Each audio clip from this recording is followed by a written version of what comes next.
The problem I've got now is that this is not discharging the string properly. I think this is just all scuffed up and it's just not, the mechanism is not working properly. So I found a solution online with Amazon that I'll link in the description of this video. But it's 6 cartridges that go inside there, plus the cap for less than 15 bucks delivered if you got Amazon Prime. Really amazing. I'm gonna try it out and see if it's worth using. I always hesitated to go to Kobalt and to Lowe's because everything's so expensive that way.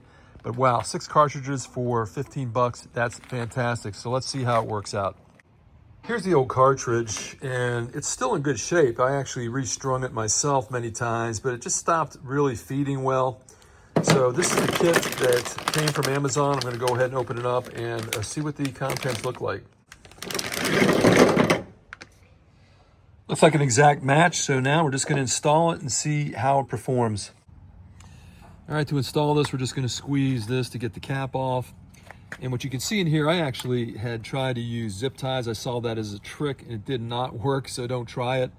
And now I'm gonna go grab the new cartridge and install it. All right, so the cartridge comes pre-wound, as I mentioned, and you gotta hold your finger on that or it will release. So, all right, now, just gonna feed it through. Actually, this twine is a little thinner than what I've been rewinding with. So this might be better, more appropriate than what I was using. So that might have been my problem, why it wasn't working before. But if I can get it in there.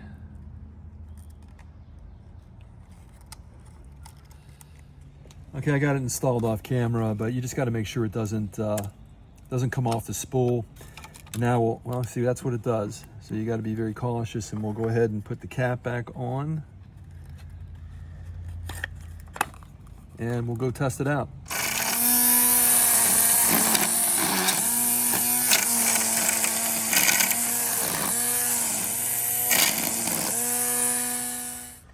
Here's the old cartridge with the new cartridge, and you can see that I think the thickness of this twine is too thick, the string. So I think that was my problem. So I just wanted to show at the end here, if you want to do your own winding, let's do it this way.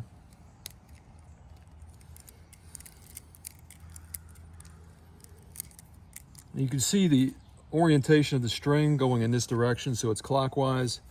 The first thing you'll do is push this into that little slot, and that'll hold it in place while you now gently wind it around. You don't want to pull it too tight because you'll cause it to force itself together and it'll get stuck. And that's it. That's so easy. Then you put the cartridge back in. So this is another option for you, or if you just don't feel like restringing it yourself, you can buy what I've linked in the description of this video. Otherwise, that's it. And now I've got a string trimmer that works again in the yard. And I'll see you next time on Driving Intelligence.